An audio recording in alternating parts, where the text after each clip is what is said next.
en cuanto a las dosis. En la parte, no me recuerdo si fue en la bucal, pero creo que casi estoy seguro que en la bucal. La dexametasona le ponían en límites entre punto 0,1 y punto 2. Y en lo que vimos ahora últimamente era punto 0,1 y punto 15. O al revés, en alguno de los dos lados, en uno dice punto 2 y en el otro dice punto 15. Entonces, como en alguna oportunidad usted mencionó, de que era importante conocer los valores de las dosis y que era incluso lo único que nos iba a preguntar. Entonces ahí me entró la duda, ¿cuál es la correcta o si las dos son correctas? Sí, en ese caso las dos son correctas. Em, para los esteroides a veces, depende de qué literatura consultemos, puede variar. Incluso, no sé si alguien ya vio el libro de Plum que le subí, que el Vademecum. Si ustedes se van a la parte de hasta abajo de cada fármaco, nos dicen las dosis y las dosis varían un montón con algunos fármacos dependiendo de qué es lo que se quiere tratar o qué objetivo o efecto quiere obtener. Pero en este caso sí, o sea, todavía punto 2 sí está dentro de. La cosa es que no se llegaran a confundir en poner algo así como demasiado apartado del rango normal, ¿verdad? De lo que estamos pidiendo. Ok, gracias, doctora. Marina. Ok. Bueno, vamos a empezar entonces con el tema.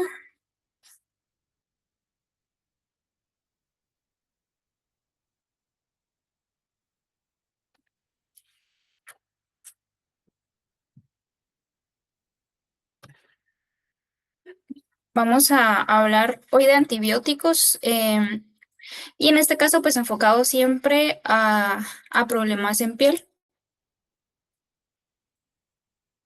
Y vamos a estar hablando prácticamente de antibióticos que ya vimos. Entonces no nos vamos a centrar demasiado en cada antibiótico, pero sí hay algunas cositas que les quiero compartir de las afecciones en piel. De los antibióticos que más vamos a utilizar para piel, tenemos betalactámicos. Si se dan cuenta, los betalactámicos los utilizamos para varias enfermedades y son muchas veces nuestra primera opción. Y de estos, pues amoxicilina con ácido clavulánico, algunas cefalosporinas, las quinolonas como natrofloxacina, lincosamidas como clindamicina y tetraciclinas como doxiciclina. ¿Ok? Solo antes de que empecemos a hablar de antibióticos,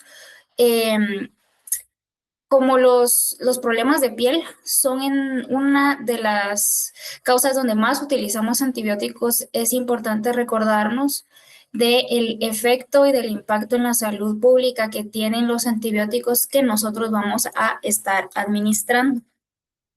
Y por lo mismo se han sacado como varias campañas para los veterinarios para concientizar sobre esto.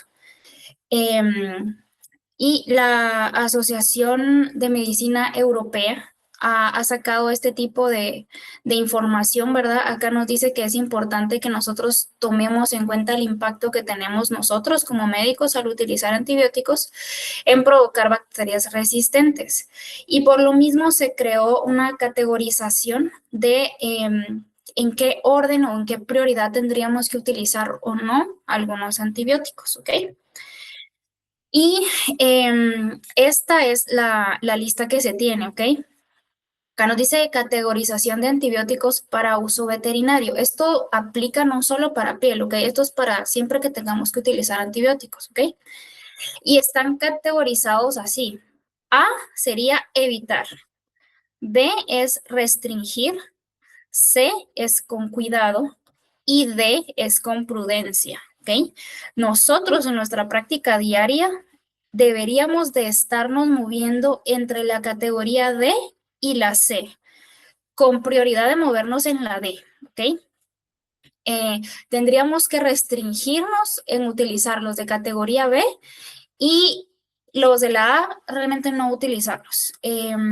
Entonces, veamos acá en la categoría donde más nos tendríamos que mover, vean que tenemos aminopenicilinas, acá tenemos amoxicilina Y en la C ya tenemos amoxicilina con ácido clavulánico. Tenemos aquí doxiciclina, tetraciclinas, tenemos metronidazol, sulfas, ¿ok?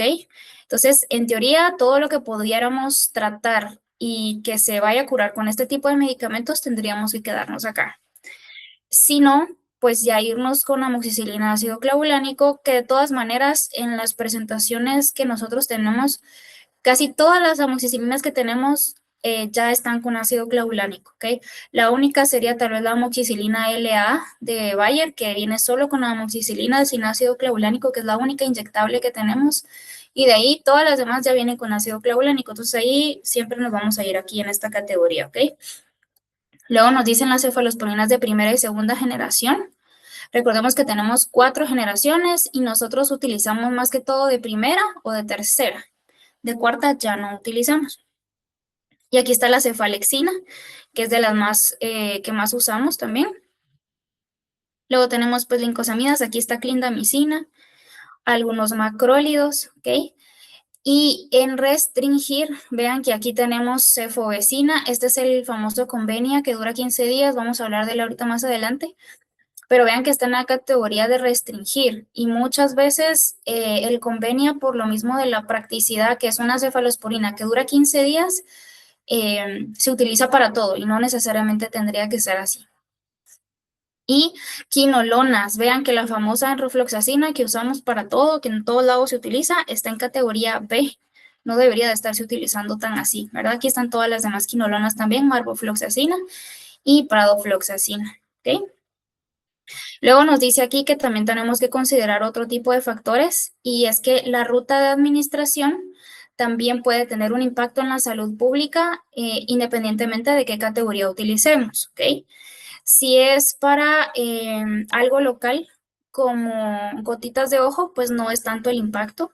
Si es algo parenteral, pero es para un solo individuo, intravenoso, intramuscular o subcutáneo, igual es leve el impacto. Cuando ya es oral, es un poquito mayor. Y cuando ya es en grupos, para la metafilaxis, que es administrar medicamentos antibióticos como preventivos, ¿verdad? Aquí ya el impacto es mayor. Cuando se administra medicación en agua para grande cantidad de animales también, o en alimento, ¿verdad? Y aquí ya es mucho más grande el impacto que vamos a tener. Ok. Entonces, vamos a hablar de un poquito de infecciones en piel. No sé si ya han visto o ya les han hablado de infecciones en piel o no conocen nada. Solo para saber el contexto de cómo están ustedes. ¿Ya han escuchado de infecciones en piel o esta es la primera vez? Estamos comenzando con el doctor Weiss. Ok, muy bien. Pero ya tienen cierta noción. Ok, entonces las infecciones bacterianas en piel pues se conocen como piodermas y las bacterias más comunes que nos van a estar provocando infecciones en piel, más del 90% van a ser causadas por Staphylococcus pseudointermedius. También están involucradas Staphylococcus aureus, Proteus, E. coli y Pseudomonas, ¿ok? Recordemos que siempre que tengamos una infección, una de las primeritas cosas que yo tengo que preguntarme es qué bacteria es la que más probablemente está provocándome el problema en ese lugar, ¿verdad? Y en piel pensamos en Staphylococcus. Y los piodermas pueden ser piodermas de superficie, pueden ser superficiales o pueden ser profundos. Y en perros muchas veces las piodermas van a ser secundarias a otra patología. Entonces, un perro con pioderma, tengo que pensar en inmunosupresión, diabetes, hipotiroidismo o Cushing, o perritos rescatados, ¿verdad? O cachorros rescatados. En gatos, las piodermas generalizadas son raras y si se dan generalmente es en pacientes que tengan bajas defensas. Lo más común en gatos van a ser abscesos por pelea casi siempre. Y algo que tenemos que hacer énfasis es que se prefiere el uso de tratamiento tópico en todos los casos que sea posible, ¿ok? Entonces, ya según las regulaciones actuales del uso de antibióticos, se dice que tendríamos que utilizar antibióticos solo en piodermas profundos o en piodermas superficiales que no hayan respondido a la terapia tópica. Entonces, no es solo de ver una pequeña lesión y ya empezar a mandar antibiótico. Ya las guías actuales dicen, no tratemos primero tópico, ahorita vamos a ver con qué podemos tratarlo, y ya si no responde, podemos pasar a algo sistémico, ¿ok?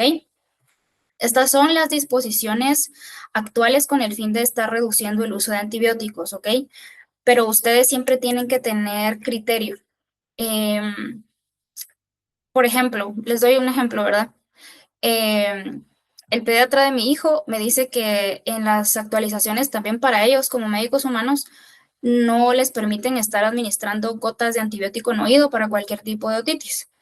Esas son las disposiciones actuales, pero él me decía, yo no me quiero arriesgar a que por no darle gotas de antibiótico en oído a un bebé, luego se pueda complicar una meningitis por la continuidad o la cercanía que hay, ¿verdad? Entonces, él me dice, estas son las disposiciones actuales, pero mi criterio es, yo sí doy gotas con antibiótico, yo no me puedo quedar tranquilo si yo sé que esto se puede complicar y es un bebé o un niño chiquito, ¿verdad? Entonces, está bien que nosotros estemos actualizados y que queramos hacerlo bien, pero también tenemos que tener nuestro propio criterio. También depende del contexto, ¿verdad? Si es gente que muchas veces sabemos que no va a regresar, ¿verdad? Esto no es que sea como excusa para que ustedes, entonces voy a usar antibióticos para todo, ¿verdad? Pero la educación con los propietarios es muy complicada, ¿ok? Entonces uno quiere tratar de hacer bien las cosas y por querer hacer bien las cosas, luego las personas se van y, es que no me pusieron nada y no se va a curar mi paciente y se van a otro lado donde lo primero que van a hacer es inyectarles enrofloxacina, ¿verdad? Entonces, estas son las disposiciones actuales, pero como les digo, tienen que ir formando su criterio, pueden considerar si piensan que es una pioderma superficial, pero está muy extensa, pueden decir, bueno, prefiero dar algo sistémico tal vez por un corto tiempo, ¿verdad? Ok. Entonces, las piodermas de superficie, acá nos dan esquemas de cómo se ve cada una. Las chibolitas estas celestitas serían las bacterias. En la pioderma de superficie, las bacterias se mantienen acá, en el estrato córneo, ¿sí? En la pioderma superficial ya entran las bacterias en el folículo piloso, ¿ok? Si yo administro algo tópico acá, ya sea un spray con un antiséptico, una crema con antiséptico o una crema con antibiótico local, como solo está en el estrato córneo, pues me puede funcionar, ¿ok? Si hablamos de una pioderma superficial y las bacterias están en el folículo piloso y yo pongo un antibiótico tópico, también me puede funcionar, ¿ok? Sobre todo porque estos medicamentos pues están diseñados para que por el vehículo en el que viene disuelto el antibiótico se mantenga mucho tiempo en la piel, logre irse absorbiendo y pueda llegar a este nivel, ¿sí? Ahora vean en una pioderma profunda. Tengo destruido el folículo piloso, ¿sí? Y ya las bacterias ya empezaron a irse al tejido circundante, ¿ok? Si yo doy algo tópico acá, se va a quedar acá, puede bajar un poco, pero estos tejidos donde incluso puedo, ya tengo, obviamente, vascularización, ¿verdad? Y el riesgo acá es que si llega a ser demasiado, puedo llegar hasta tener sepsis, ¿ok? Entonces, en una pioderma superficial no bastaría dar solamente algo tópico, ¿ok? ¿Cómo voy a diferenciar entre cada una de ellas? Viendo la lesión, ¿verdad? Vamos entrenando el ojo, que hay algo que les puedo, al que se vaya a dedicar a esto, pueden ver Atlas y con eso van ayudándose ustedes también. Aparte, las piodermas profundas son bastante, no son tan difíciles de ubicar porque tenemos inflamación, tenemos el área caliente, tenemos, se ve como un bulto, ¿verdad? Y a veces presionamos y hasta sale pus. ¿Verdad? El paciente no se deja a veces ni tocar, ¿ok? Una pioderma superficial o de superficie no va a ser tan así. Okay. Entonces, hay unas disposiciones de la Asociación Británica Veterinaria donde sacaron qué lineamientos tendríamos que nosotros seguir en cuanto al uso de antibióticos para las diferentes áreas del cuerpo que se pueden infectar. Y para piel, esto es lo que sacaron, ¿ok? Incluso tiene acá un QR, si ustedes lo escanean, les da un poquito más de detalles de cada una de estas piodermas y les da fotos también. Entonces, para si quieren como ahondar un poquito en esto.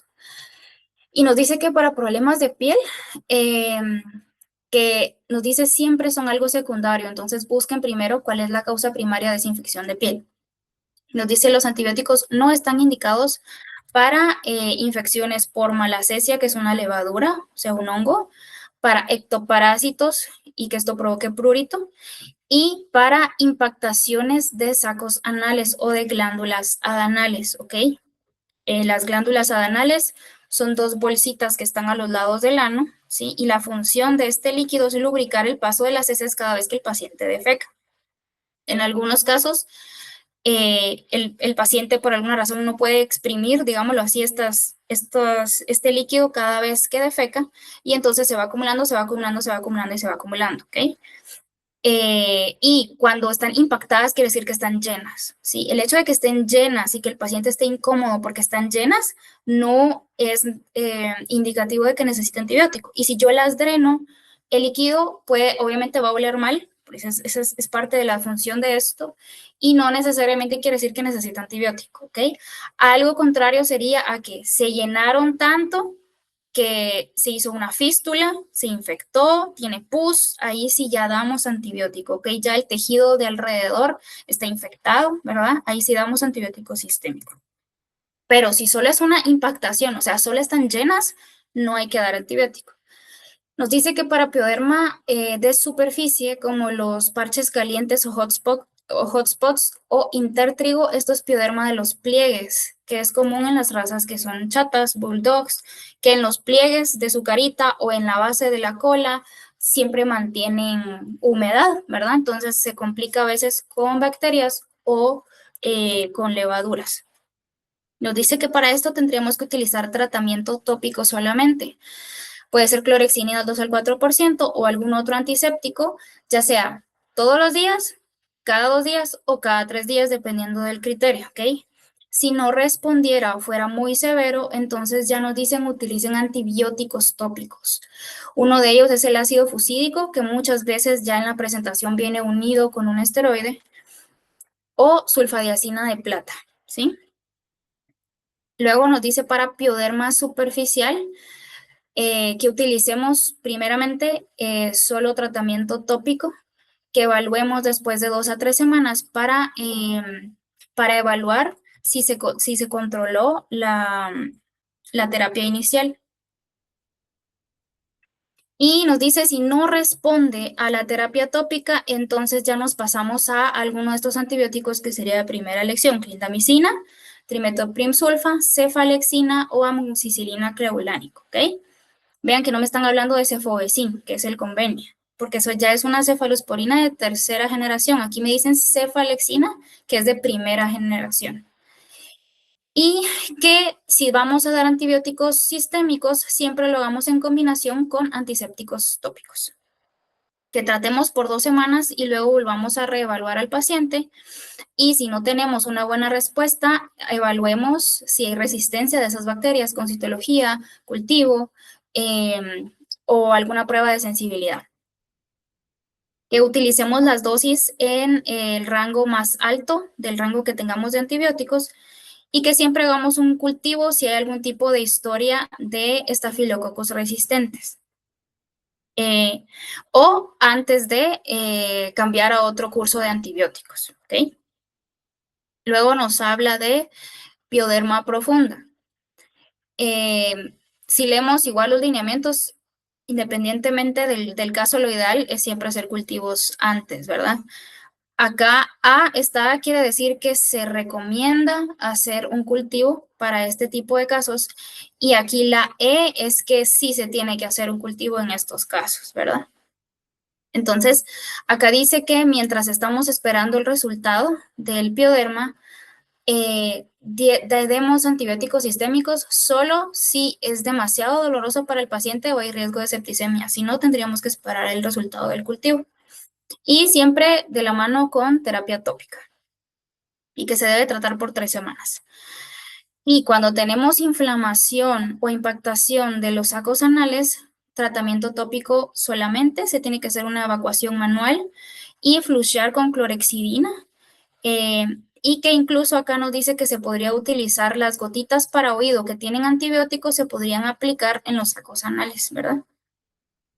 Y cuando tenemos ya absceso, obviamente flushear y drenar. Y si hay signos de celulitis, o sea, infección del tejido alrededor del saco, se diera antibiótico trimetoprim sulfa o amoxicilina clavulánico, ¿ok? Muy bien.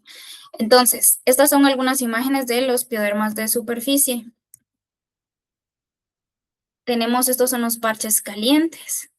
Esto es el intertrigo, que es el que se da en los pliegues, ¿verdad? Y esta es una pioderma leve que está circunscrita. Este es un cachete de un pastor alemán.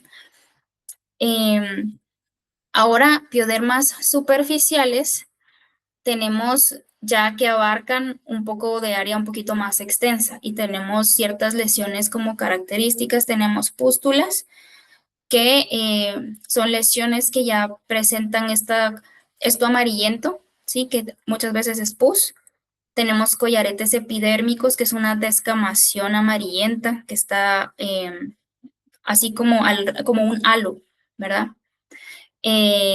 Tenemos, esto es bien común en los cachorritos, esto se llama impétigo o pioderma del cachorro. Son como granitos o costritas color miel. Y se da mucho en cachorritos que tengan bajas defensas. Casi que la mayoría de los cachorritos rescatados o que vienen por primera vez a consulta, si vienen de lugares donde no los cuidaron bien, ¿verdad? Vienen con esto justamente en esta área ventral. Y esto que le ven ustedes como hoyitos en el manto del paciente, esto se llama manto apolillado. Y muchas veces es indicativo de pioderma, ¿ok? Entonces, en teoría, estas piodermas superficiales tendríamos que tratarlas de manera tópica. Y, como les digo, siempre criterio de ustedes, ¿verdad? No van a agarrar si el perro tiene esto en todo el cuerpo, no le van a echar pomada en todo el cuerpo, ¿verdad? Pueden utilizar baños y si no mejora, pues sí dan antibiótico, ¿ok? Una pregunta, doctora. ¿Sí? Todas las anteriores, a todas les llamamos de forma genérica piodermas. De forma general, sí. Vale. Sería pioderma. Ahora, si tú quieres ser más específico, ya puedes decir si es de superficie o si es profunda o si es superficial. Y Vale. así tú quieres definir o caracterizar, ya utilizas términos de tiene pústulas, tiene collaretes epidérmicos. Describiéndolo. Exacto, ajá. Ok. Ok, muy bien. Entonces, ¿qué tratamientos tópicos vamos a tener? Uno de los que más utilizamos es la querida clorexidina. La clorexidina altera la permeabilidad de la membrana de las bacterias, provoca precipitación del contenido del citoplasma de las bacterias y evita la formación de biofilm e incluso tiene un efecto moderado contra malacesia. Tenemos también, bueno, y la clorexidina pues la vamos a tener en sprays, la tenemos también en shampoos, ¿verdad? Tenemos el ácido fusídico. El ácido fusídico en presentación de uso humano está puramente solo el ácido fusídico. Y en presentación de uso veterinario tenemos pero este viene combinado con neomicina y un esteroide, ¿sí? Entonces, muchas veces el ácido fusídico viene ya mezclado en la pomada con un esteroide. En teoría es para ayudar a reducir la inflamación del área, ¿ok? Pero si yo sé que tiene una infección por bacterias, ¿por qué le quiero dar un esteroide? ¿Sí? Entonces, no es que no vaya a funcionar la crema porque tiene esteroide. Entiendo el hecho de que se administra por querer bajar la inflamación. Pero si lo que sé que está provocando el problema son las bacterias, lo ideal sería solamente el ácido fusídico, ¿verdad? Sin esteroide. Es un antibiótico tópico, se utiliza para infecciones por cocos, es altamente activo frente a Staphylococcus y acá me dice que es útil contra Staphylococcus resistente a meticilina. ¿Sí, don Juan? Sí, doctora, fíjese que viendo las notas que usted nos ha pasado, es raro el medicamento que viene solo. Casi todo viene mezclado, así como que no es que yo no quiera aplicar antibióticos y lo único que encuentro es eso que tiene antibiótico, pues ahí se va, porque si no, el paciente es el que se queda fletado, ¿verdad? Sí, exacto. Y sobre todo, nos pasa mucho con presentaciones veterinarias que pareciera como que las casas comerciales solo lo hacen por querer vender y nos venden productos que tienen 2 antibióticos, un antiinflamatorio, un cicatrizante, o si es para digestivo, un antidiarreico, todo junto, en un solo medicamento. Y solo, en teoría, por eso va a ser la maravilla, y no es así. Si yo sé lo que tiene mi paciente, si yo sé hacer medicina, yo sé qué medicamentos puntuales necesita y no tengo que dar el montón, ¿verdad? Pero a veces eso vende, entonces por eso los comercializan así, pero sí, a veces por eso mejor nos vamos con medicinas humanas que sí ya vienen un poquito más separadas, ¿verdad? Sí, doctora, y el comentario también lo hacía más que con estos que estamos viendo ahora, con los que vimos ayer, estas gotas de los oídos. No hay una sola que no venga con, la que menos trae el corticoide y 2 cosas más. Exacto, Y es la que menos trae. exacto, cabal, así es. Si ahí no nos queda de otra cuando es algún tipo de otitis, casi que sí, así nos toca. Utilizar a veces algo de más, pero no tenemos uno que sea único, ¿verdad? Sí, gracias, doctora. Ok. Y acá nos dice que es útil contra estafilococcus resistente a meticilina, ¿ok? Meticilina es una penicilina y esta es una categoría de bacterias que se han vuelto resistentes a una penicilina, ¿sí?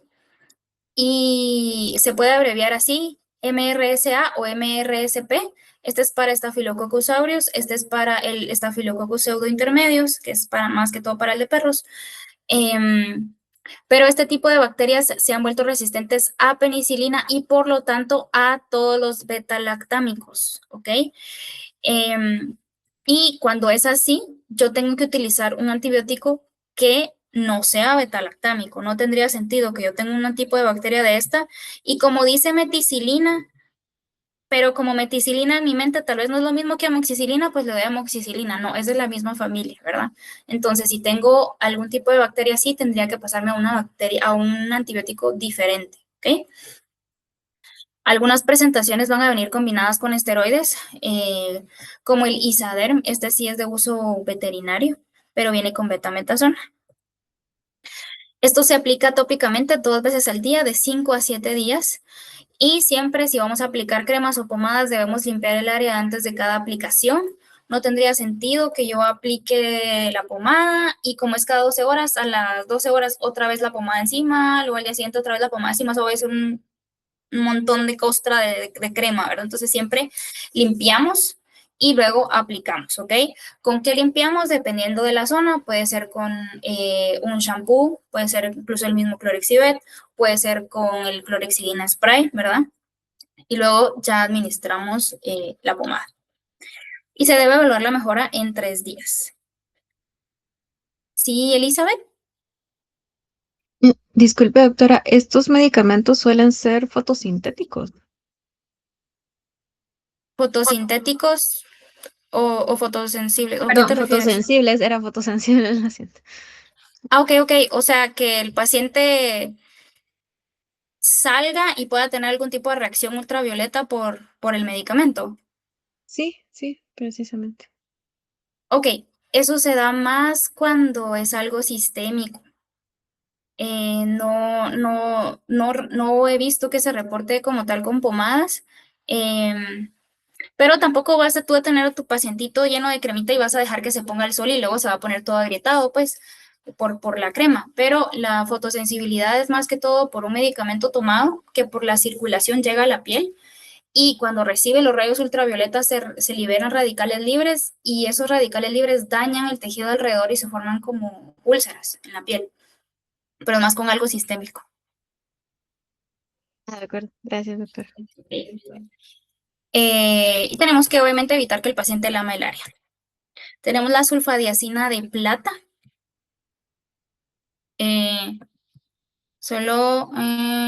Sí. Acá les puse este neosulfadén 2 veces ustedes. Disculpen, este neosulfadén del ácido fusídico no va aquí. El neosulfadén es de la sulfadiazina de plata. Por eso el nombre, sulfadén de sulfadiazina de plata. Se me puso en la anterior.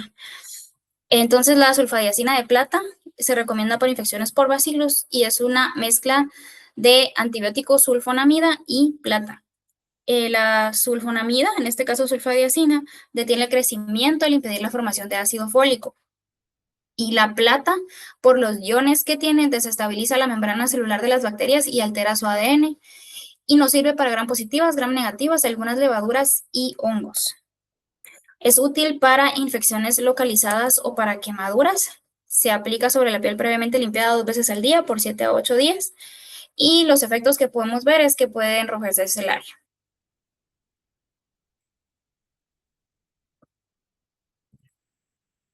Y los Doctora, piodermas profundos, ¿sí? ¿este sulfadiazina sirve también para los estafilococos resistentes a penicilinas?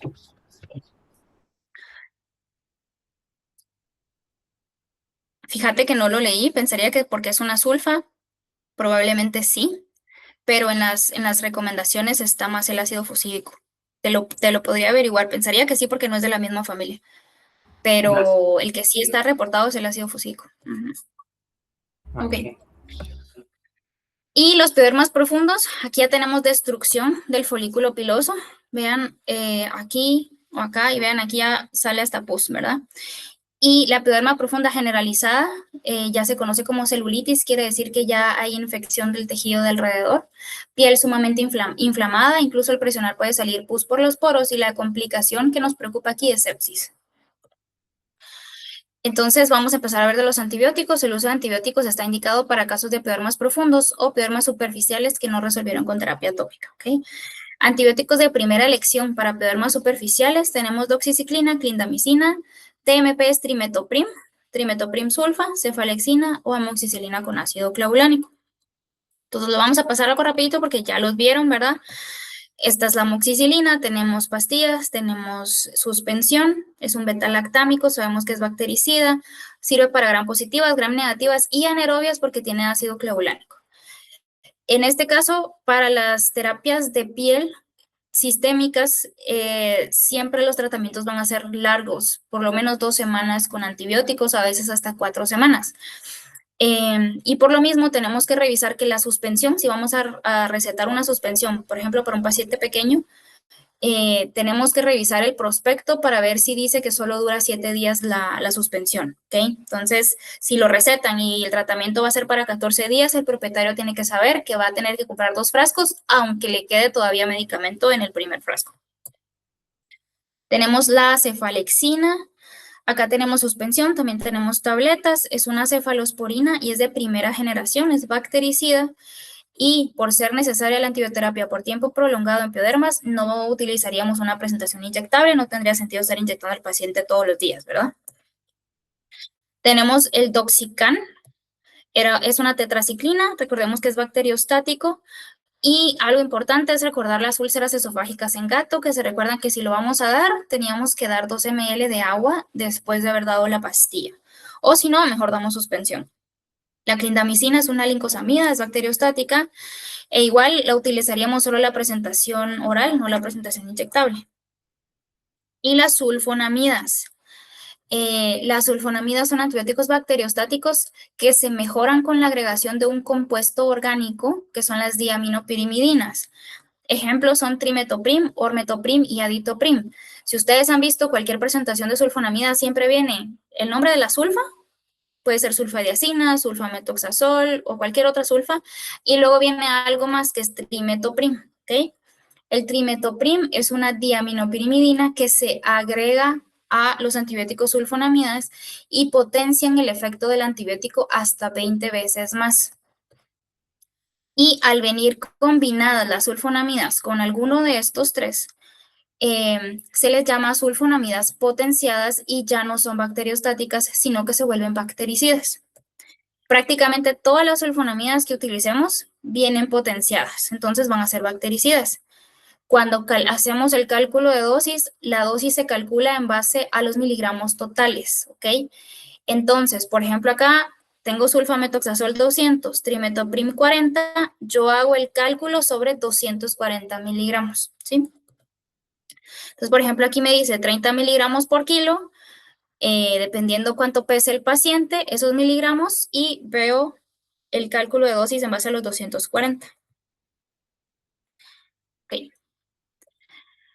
Y ahora los antibióticos de primera línea para piodermas profundos o piodermas superficiales con presencia de bacterias resistentes. Acá en los piodermas profundos ya tenemos que pensar en bacterias anaerobias, ¿ok? Ya saben ustedes qué antibióticos pensábamos nosotros dar en cuando teníamos bacterias anaerobias, ¿ok? Podríamos pensar en el metronidazol que me sirve contra anaerobios, pero llega mejor la clindamicina. Entonces, cuando tenemos problemas de piel, nos vamos más por clindamicina que metronidazol, aunque tenga espectro para anaerobios, ¿ok? Utilizamos enrofloxacina, que es una quinolona. Aquí sí podemos utilizar cefovecin, que es una cefalosporina de tercera generación, o el Convenia, que es el que dura 15 días, más clindamicina, que me va a servir para anaerobios. Tenemos ejemplos de enrofloxacina, tenemos pastillas, tenemos suspensión. Es un bactericida y recordemos que no se administra en gatos por la retinotoxicidad y no en pacientes jóvenes por las condropatías. Okay. Y este es el famoso Convenia, que es una cefalosporina de tercera generación, es el cefovecin. ¿Okay? Sirve para gram positivas, gram negativas y algunas bacterias anaerobias son susceptibles. Es costosa y es de larga duración. Dura 14-15 días el efecto del antibiótico en el cuerpo. No se tiene que administrar en pacientes menores de 4 meses y viene en polvo y se reconstituye con 10 ml de agua estéril. ¿Okay? La administración es dolorosa y es de manera subcutánea. Una vez reconstituido, tiene una duración o vida útil máxima de 28 días, ¿ok? Entonces, el problema con el cefovecin es que como es caro y la veterinaria lo compra, una vez alguno de los médicos lo abre, tienen 28 días para gastarse ese medicamento. Entonces le dicen a uno, bueno, mucho ahorita todos los pacientes que tengan, usen el convenio porque lo tenemos que utilizar en 28 días, ¿verdad? Y eso es bien común. A veces no lo necesita mi paciente, a veces se podría haber ido con una amoxicilina, que es mejor en cuanto a la resistencia antibiótica que voy a provocar, pero como a mí me están presionando en que el convenio se va a vencer, tengo que dejar convenio, ¿verdad? No quiere decir que el paciente no se va a curar, igual se curó, pero ahí entra el criterio de cada uno de ustedes. No es necesario dejar un antibiótico tan potente solo por intereses económicos, ¿verdad? Se debe guardar en refrigeración entre 2 y 8 grados centígrados. ¿Sí, don Juan? Un comentario con relación a esta convenia, doctora. Dice que mi famoso perro con Cushing se consiguió una infección urinaria y no había forma de que se le pudiera quitar. Pasó a tal vez unos 9 meses que se le iba y volvía a recaer y había veces que ni siquiera se le iba. Aparecía que en el cultivo parecía que era sensible al antibiótico que se le, pero igual no pasaba nada. Entonces me sugirieron usar el convenio, me preguntaron si quería pagarlo porque es bien caro. Y le sacaron 3 dosis al frasquito. Le pusieron una hoy, otra dentro de 15 días y otra. Y lo que puedo decir es que sí es caro, pero sí funcionó. Ese fue el único que le quitó la infección urinaria a mi perro. Ok. Sí, qué bueno.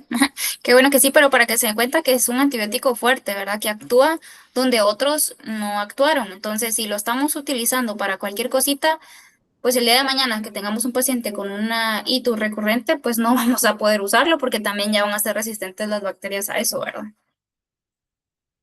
Sí, y también caro, me costó algo así como, no me recuerdo si 1.600, 1.800 que sales del frasquito.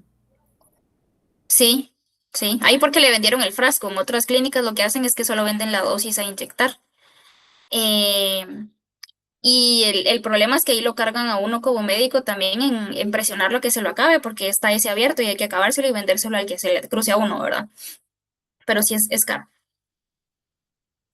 Ok, entonces vamos a empezar a hablar de antimicóticos de los que más vamos a estar utilizando. El más común es el itraconazol, es el que menos efectos adversos va a tener, ¿ok? Pero sí les quiero hablar de ketoconazol porque nos puede servir en algunos casos. Y la terbinafina, que es de uso tópico, pero es bastante útil cuando tenemos micosis localizadas y no vamos a utilizar un antimicótico sistémico solo para algo localizado, ¿ok? Los antimicóticos, algo que tienen en común es que pueden provocar hepatotoxicidad. Y muchas veces los tratamientos para micosis son muy largos, de meses.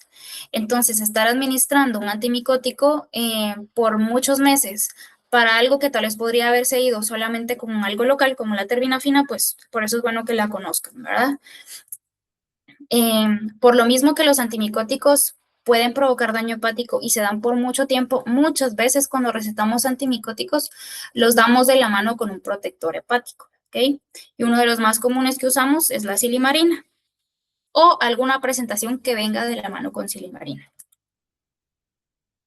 Entonces, solo recordemos que los hongos son parte de la microflora normal en animales y en personas y pueden ingresar al organismo por inhalación, por ingestión, por introducción traumática de material contaminado o contacto con superficies contaminadas. Y la enfermedad por hongo se llama micosis. Pueden ser localizadas o generalizadas. Y algunos animales están en mayor riesgo de padecer infecciones fúngicas porque tienen tratamiento con antibióticos. Ya sabemos que ahí vamos a provocar un desbalance en la microbiota y entonces los hongos pueden comenzar a aumentar. En enfermedades o tratamientos que bajen defensas, por ejemplo Cushing, quimioterapia o tratamiento con esteroides, o cualquier otra enfermedad que baje defensas, el paciente está predispuesto a tener una micosis. Los antifúngicos también pueden tener diferente espectro, así como los antibióticos. Hay de amplio espectro, hay de reducido espectro. El número de antimicóticos disponibles es muy inferior al de antibacterianos. O sea, no tenemos antifúngicos como tenemos un montón de antibióticos, ¿verdad? Pero los antifúngicos que tenemos tienen mucho más efectos secundarios que los antibióticos. Pueden ser de aplicación tópica o sistémica. Y su acción también puede ser fungicida o fungistática, igual que los antibióticos, bactericidas o bacteriostáticos. Vamos a clasificar a los antifúngicos en dos. Tenemos antibióticos antimicóticos, que de antibióticos solo tienen el nombre, ¿ok? Se llaman así porque la estructura es muy parecida a los antibióticos, pero no tienen acción contra bacterias. Pero les dejaron el nombre antibióticos antimicóticos, ¿ok? Pero no sirven contra bacterias. De estos tenemos la anfotericina B y la grisiofulvina.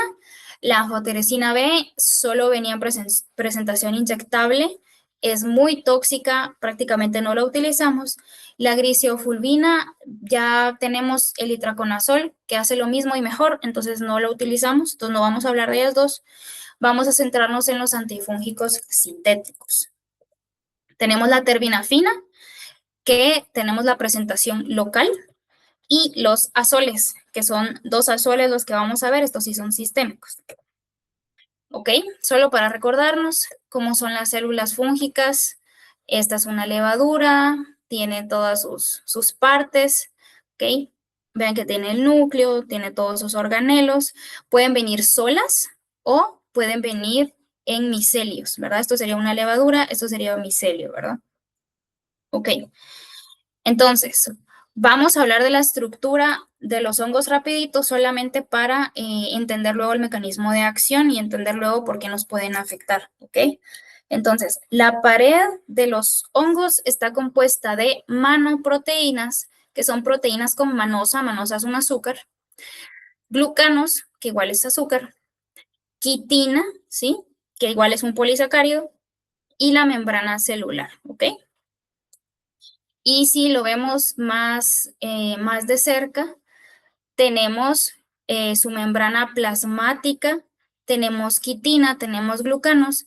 La membrana plasmática está hecha de ergosterol, que es un tipo de lípido, ¿sí? Las células mamíferas no tienen ergosterol, tienen colesterol, ¿sí?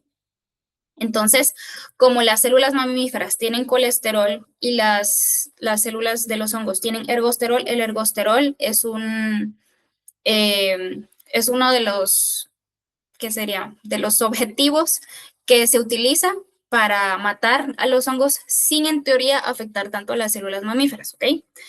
para que los hongos puedan formar su ergosterol, necesitan varias enzimas.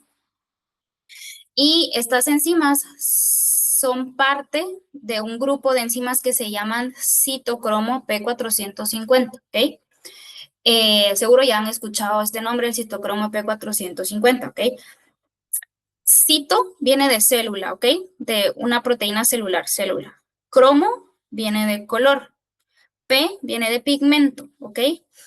Y 450 es porque han visto que este tipo de enzimas absorben la luz y muestran color a una longitud de onda de 450 nanómetros. No les voy a preguntar esto, solo para que entendamos por qué es que se llaman así y que el nombre se oye como raro, pero realmente solo son enzimas que agarran color, ¿ok? Entonces, cuando yo les digo citocromo P450, son un grupo de enzimas, ¿ok? Las levaduras tienen este grupo de enzimas y los mamíferos tienen este grupo de enzimas, ¿ok?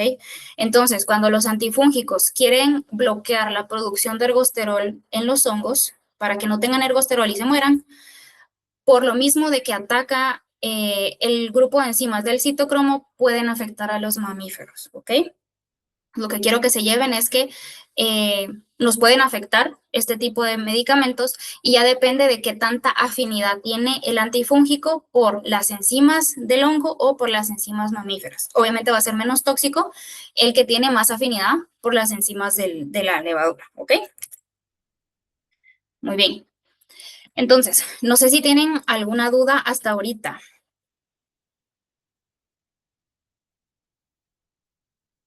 ¿No? ¿Sí? ¿Sí, Elizabeth? Una pregunta, doctora. ¿Hay reportado alguna resistencia contra estos antifúngicos? Lo que pasa es de que yo no sé por qué, pero cuando a mí me tocó ir a comprar un antifúngico, siempre me pidieron como que la receta. Y era como que dijeron, bueno, la va a administrar hoy, porque no me daban como que la medicina completa. Esas eran 2 pastillas, una, o sea, solo venía la cajita de una pastilla así en el centro y después a los 15 días me iban a dar el otro. Pero entonces dijeron, ¿va a iniciar hoy? Sí, bueno, entonces apuntaban la fecha para saber cuándo yo tenía que venir por la otra pastilla. Y me decían de preferencia si me la tomaba de una vez ahí iba.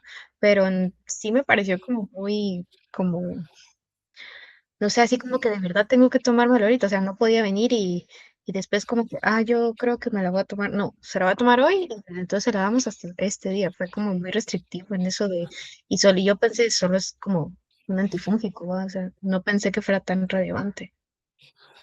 No, no, realmente no es por la resistencia, no es como que sea un problema en la salud pública la resistencia de los antifúngicos, pero sí hay resistencias reportadas, mucho menor que con los antibióticos. Eh, lo que sí es que pueden ser tóxicos.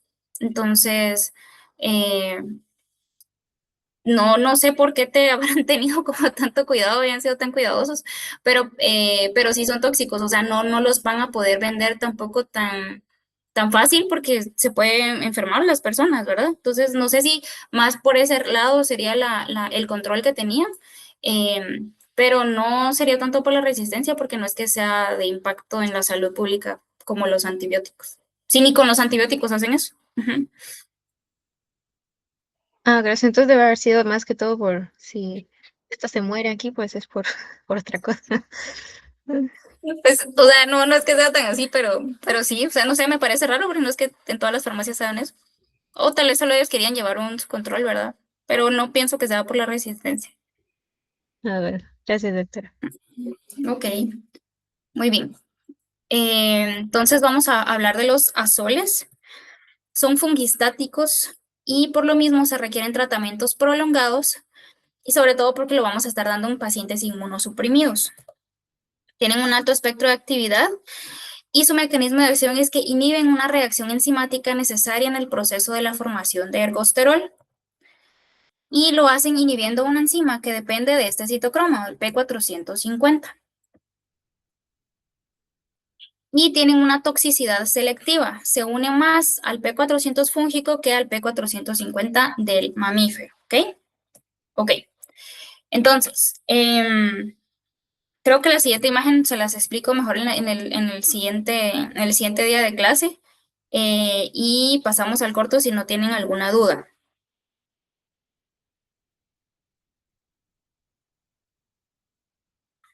Todo bien. Todo bien. Ok. Muy bien. Entonces les voy a pasar el link.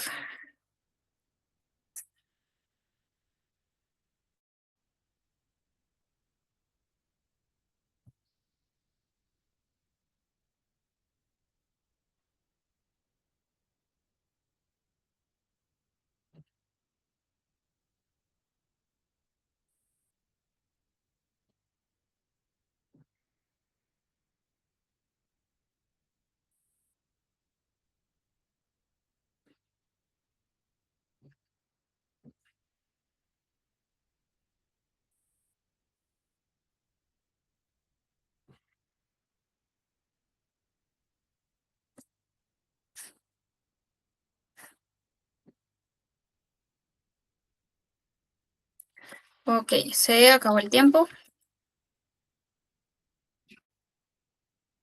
¿Sí, don Juan? No, no, doctora, justo le di el clic. Yo le quería hacer un comentario con relación a lo que no le vendieron a Elizabeth por ahí. Dice que una Ajá. vez mi esposa quiso ir a comprar insecticida a una venta de esas y le dijeron que no le vendían porque las mujeres lo utilizan o para matar al marido o para envenenarse ellas. Bueno, de repente por ahí va. Ay, no. Era una anécdota nada más, doctora, no creo que tenga nada de cierto. Bueno, ¿qué es eso? Ok. El que sabe, sabe, Bueno. doctora, lo sabe. Sí, Brian. Disculpe, doctora, viera que yo tuve un problema para enviar el corto. No sé por qué me tiró una información de como que no me dejaba enviarlo, pero ya le tomé captura por cualquier cosa. Ok. Va, está bien, con lo de la captura podrías llegar. Ah, va, Ok, está bien. ok. Gracias. Bueno, muy bien. Entonces no sé si alguien tiene alguna otra duda, si no lo dejamos aquí. ¿Sí, Daniela? Doctora, fíjese que a mí se me había olvidado que tenía que reponer un corto. No sé si se acuerda que le había dicho que no me dejaba llenarlo. ¿Será que Ajá. podría llegar el martes que tenemos laboratorios? Sí, no hay problema. Ah, ok, perfecto. Ok. Sí, Leslie. Doctora, solo con una consulta. Fíjese que yo refresqué mi sesión un poquito antes del corto, pero no es que no haya estado en la clase. Pero yo creo que está en la grabación cuando uno está desde el inicio. Exacto. Está bien. Sí, Gracias. no, ajá. Sí, no tengas pena. Sí. Gracias, Ok. doc. Ok.